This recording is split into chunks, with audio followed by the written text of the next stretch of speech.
Welcome back to my mini vlog day 2. ಏನಪ್ಪ ಇವಳು ಇಷ್ಟು ಚೆನ್ನಾಗಿ ರೆಡಿಯಾಗಿದ್ದಾಳೆ, ಎಲ್ಲಿಗೆ ಹೋಗ್ತಾಳೆ ಅನ್ಕೋಬಿಡಿ. ನಾನು ರೆಡಿಯಾಗಿರೋದು ಕಾಲೇಜ್ಗೆ. ನನ್ನ ತಂಗಿಗೆ ಬಾ ಹೇಳಿ ನಾನು ಹೋಗೋ ಅಷ್ಟರಲ್ಲಿ ನಮ್ಮ ಅಕ್ಕ ಬಿಟ್ಟೆ ಹೋಗ್ಬಿಡದ. ಅಕ್ಕ ಅಕ್ಕ ಎಷ್ಟು ದಿನ ಆಯ್ತಕ್ಕ ನೀನ್ ನೋಡಿ ಚೆನ್ನಾಗಿದ್ಯಾ ಅಕ್ಕ? ಕಣಪ್ಪ ಚೆನ್ನಾಗಿದ್ದೀನಿ. ಬಸ್ಸಿಗೆ ಟೈಮ್ ಆಗೈತೆ ಅಂತ ನಾವಿಬ್ರು ಬೇಗ ಹೋದ್ರೆ ಅಲ್ಲಿನ ಬಸ್ಸೇ ಬಂದಿಲ್ಲ. ನಮ್ಮ ಅಕ್ಕಂಗೆ ಫೋನ್ ಅಂತಿದ್ ಬಿಟ್ರೆ ಪಕ್ಕದಲ್ಲಿ ಯಾರಿದ್ದಾರೆ ಅಂತನೂ ನೋಡಲ್ಲ. ನಾನು ಕಣ್ಣೆದ್ರಿಗೆ ಇದ್ರೆ ಶೂಟ್ ಮಾಡಿ ಸಾಯಿಸ್ಬಿಡ್ತೀನಿ. ಇರಿಟೇಷನ್ ಕಣ್ರಿ, ಕಳ್ಸಿ ಆಚೆ. ಏನಪ್ಪ ಇಷ್ಟೊಂದು ಜನ ಅಂದರೆ ಸೆಕೆಂಡ್ PU ಎಕ್ಸಾಮ್ ಬರೆಯಕ್ಕೆ ಬಂದವ್ರಿ. ಅವ್ರಿಗೆ ಆಲ್ ದ ಬೆಸ್ಟ್ ಹೇಳ್ಕೊಂಡು ನಾನು ಹೊಟ್ಟಿದ್ದೆ ಕಾಲೇಜ್ ಕಡೆ. ಆಯ್ತು, ಆಮೇಲೆ ನಮ್ಮ ಅಣ್ಣನ ಮಾತಾಡ್ಸಕ್ಕೆ ಹೋಗಿದ್ದೀನಿ, ನನ್ನ ಗುರೈಸ್ಕೊಂಡೇ ನೋಡ್ತಾವನೆ. ನಮ್ಮ ಅಣ್ಣ ವಿಡಿಯೋ ಮಾಡ್ತೀನಿ ಅಂತಲೇ ಬುಕ್ ಇಟ್ಕೊಂಡು ಕೂತ್ಕೊಂಡವನೆ. ನಮ್ಮ ಅಣ್ಣಂದಿರನ್ನ ಮಾತಾಡ್ಸ್ಕೊಂಡು ನಾನು ಹೊಟ್ಟಿದ್ದೆ ಇಂಗ್ಲೀಷ್ ಕ್ಲಾಸ್ ಕಡೆ.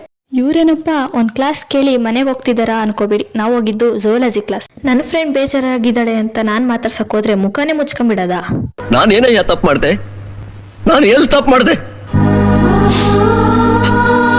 ಸೈನ್ಸ್ ಡೇ ಪ್ರಯುಕ್ತ ನಮಗೆ ಸ್ಪೀಚ್ ಹಾಕಿದ್ರು. ಸ್ಪೀಚ್ ಕೇಳ್ಕೊಂಡು ಪ್ರಮಾಣ ವಚನ ಸ್ವೀಕರಿಸಿ ಝೂಲಾಜಿ ಕ್ಲಾಸ್ ಮುಗಿಸ್ಕೊಂಡು ಹೊರಟ್ವಿ. ರಶ್ಮಿ ಐಫೋನ್ ತೆಗೆದು ಗೇಮ್ ಆಡ್ಬಿಡದ. ರಶ್ಮಿ ಐಫೋನಲ್ಲಿ ವಿದ್ಯೆ ಫೋಟೋ ತೆಗೆದು ಬಿಡದ. ಕಾಲೇಜ್ ಮುಗಿಸ್ಕೊಂಡು ನಾವು ಹೋಗಿದ್ದು ಜ್ಯೂಸ್ ಅಂಗಡಿಗೆ. ಪಾಠ ಕೇಳಿ ಸುಸ್ತಾಗಿ ಜ್ಯೂಸ್ ಕುಡಿಯೋಕೆ ಹೋಗಿದ್ವಿ ಅನ್ಕೋಬೇಡಿ, ಬಿಸಿಲುಗಾಲ ಅಂತ ಹೋದ್ವಿ.